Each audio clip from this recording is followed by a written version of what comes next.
રાજકોટના મવડીમાં લેન્ડ ગ્રેબિંગની ફરિયાદ નોંધાઈ ₹3.85 કરોડની સરકારી જમીન પચાવનાર સામે ફરિયાદ દાખલ કરવામાં આવી છે। 5,500 ચોરસ મીટર સરકારી જમીન પર ગેરકાયદે પાર્ટી પ્લોટ તાણી દેવામાં આવ્યો છે। સિટી લાઇટ પાર્ટી પ્લોટ બનાવી ભાડે આપનાર ગોરધન મેઘાણી સામે એક્શન।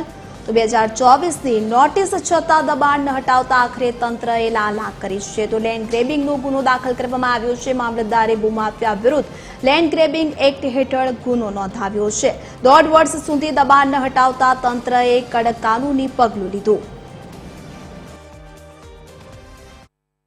સરકારી જગ્યાઓ પર દબાણ થતું હોય ત્યારે તંત્રને કેમ મોડું દેખાય છે તે પણ સૌથી મોટો સવાલ છે। વાત કરીએ રાજકોટના ભાગોળે આવેલા મવડી કણકોટ રોડ ઉપર જે એક ખેતર હતું ત્યાં એક વ્યક્તિ દ્વારા પાર્ટી પ્લોટ તો બનાવ્યો પરંતુ સરકારી જમીનમાં પણ તેણે સાથે ખડકલો કરી દીધો અને આ વાત દક્ષિણ મામલતદારના ધ્યાનમાં આવતા તેમણે આ મામલે પેલા પાર્ટીને જાણ કરી હતી પરંતુ જે પાર્ટી પ્લોટ બનાવનાર વ્યક્તિ છે તેણે કોઈ પણ જાતનો પ્રત્યુત્તર ના આપતા આખરે કલેક્ટરમાંનો કેસ ચાલી જતા અને જે પાર્ટી પ્લોટના માલિક છે તેના વિરુદ્ધ લેન્ડ ગ્રેબિંગની તાલુકા પોલીસ મથકમાં ફરિયાદ નોંધાઈ છે અને પોલીસે ફરિયાદ નોંધી અને જે આ જગ્યા ઉપર 5500 ચોરસ મીટર જેટલું જે દબાણ કરવામાં આવ્યું હતું ત્યાં ડિમોલેશનની પણ કામગીરી હાથ ધરવામાં આવી છે।